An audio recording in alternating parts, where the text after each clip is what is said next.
Panorama group, जो सोचता है वो करता है। आपके अपने सपनों का आशियाना। देश की राजनीति में एक बार फिर बड़ा प्रशासनिक बदलाव देखने को मिला है। केंद्र सरकार ने कई राज्यों के राज्यपाल और उप राज्यपालों के पदों पर फेरबदल कर दिया है। इसी कड़ी में आपको बता दें कि अब सैयद अता हसनैन को बिहार का नया राज्यपाल नियुक्त किया गया है।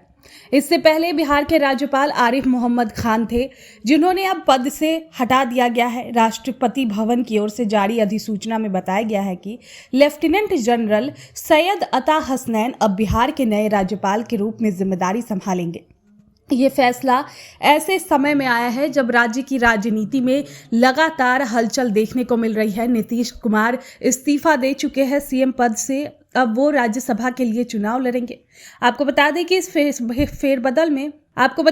फेरबदल में बिहार के वरिष्ठ भाजपा नेता नंदकिशोर यादव को भी बड़ी जिम्मेदारी दी गई है। उन्हें नागालैंड का नया राज्यपाल नियुक्त किया गया है। पिछले विधानसभा चुनाव में उनका टिकट कट गया था, लेकिन अब उन्हें राज्यपाल बनाकर नई भूमिका दी गई है। इसी दौरान सीवी आनंदा बोस का इस्तीफा स्वीकार कर लिया गया है, जो वेस्ट बंगाल के राज्यपाल थे। उनकी जगह अब आर.एन. रवि को पश्चिम बंगाल का नया राज्यपाल बनाया गया है। केंद्र सरकार ने इस फैसले के बाद कई राज्यों में राज्यपालों का तबादला भी किया गया है। शिव प्रताप शुक्ला, जो पहले हिमाचल प्रदेश के राज्यपाल थे, अब उन्हें तेलंगाना का राज्यपाल बनाया गया है। वहीं जिष्णु देव वर्मा, जो तेलंगाना के राज्यपाल थे, अब महाराष्ट्र के राज्यपाल के रूप में नियुक्त किए गए हैं। राजेंद्र विश्वनाथ अर्लेकर, जो केरला के राज्यपाल थे, उन्हें अब तमिलनाडु के राज्यपाल का अतिरिक्त प्रभार दिया गया है। इससे पहले तमिलनाडु के राज्यपाल आर.एन. रवि थे, जिन्हें अब पश्चिम बंगाल भेज दिया गया है। वहीं आपको बता दें कि सिर्फ राज्यपाल ही नहीं बल्कि उप राज्यपालों के पदों पर भी बदलाव किया गया है। केविंदर गुप्ता, जो लद्दाख के उपराज्यपाल थे, अब उन्हें हिमाचल प्रदेश का राज्यपाल बनाया गया है। वहीं विनय कुमार सक्सेना, जो दिल्ली के उपराज्यपाल थे, उन्हें लद्दाख का नया उपराज्यपाल नियुक्त किया गया है। उनकी जगह अब तरनजीत सिंह संधू को दिल्ली का उपराज्यपाल बनाया गया है। राजनीतिक जानकारों का मानना है कि ये फैसला फेरबदल प्रशासनिक व्यवस्था को मजबूत करने और राज्यों में नई ऊर्जा लाने के उद्देश्य से किया गया है। कई राज्यों में लंबे समय से एक ही राज्यपाल थे, इसीलिए सरकार ने नए चेहरों को मौका देने का फैसला किया है। फिलहाल बिहार की राजनीति में नए राज्यपाल की नियुक्ति को लेकर चर्चा तेज है।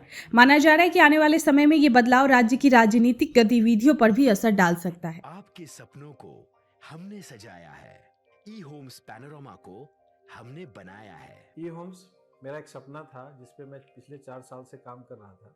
हमने जो बनाया है वो सबने है माना। ई होम्स पैनोरमा में हो आपका भी आशियाना। और फाइनली हमने 2021 में इस प्रोजेक्ट को लॉन्च किया। बहुत लोग अप्रिशिएट कर रहे हैं कि पूर्णिया जैसे शहर में, बिहार के, एक तो बिहार की बात करें उसमें भी पूर्णिया जैसे छोटे जगह में इस तरह का लाइफस्टाइल देना, ये सुन के हम लोगों को बहुत अच्छा लगता है। ई होम्स में हमने कुछ और भी किया है, जैसे हम जिस जगह में रह रहे हैं हमारे फैमिली सिक्योर हो, उनको सिक्योरिटी का ध्यान में रखा है। आपकी सुविधा और सुरक्षा आपके लिए खास है, ये आपका विश्वास है। इसमें आर्टिफिशियल इंटेलिजेंस का 7 लेयर सिक्योरिटी का हमने इस्तेमाल किया है। लस ग्रीन कैंपस को बनाया है। यदि हमारा बाउंड्री वाल है तो वो वर्टिकल गार्डन है।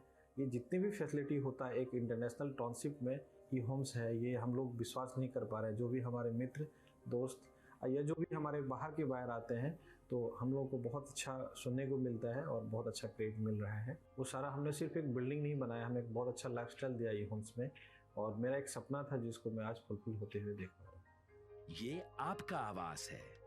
ई होम्स पैनोरमा में अब आपका निवास है। E Homes Panorama, luxurious lifestyle redefined.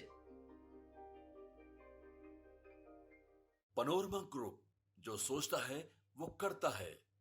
अगर ये वीडियो पसंद आई और वह बिहार के राजनीति और बिहारियत से सरोकार रखेनी तो सब्सक्राइब बटन दबा के चैनल के सब्सक्राइब कर ली। ओजे एगो घंटी बा, ओकरा बटन दबा देला से कुल सटीक और मारक खबर रुआ मुफ्त में मिल जाई। अगर रुआ पत्रकारिता के हमनी के नया प्रयोग में सहयोग कर चाहतानी तो ज्वाइन बटन दबा दी। पेटीएम नंबर नोट कर ली 9386 816 700।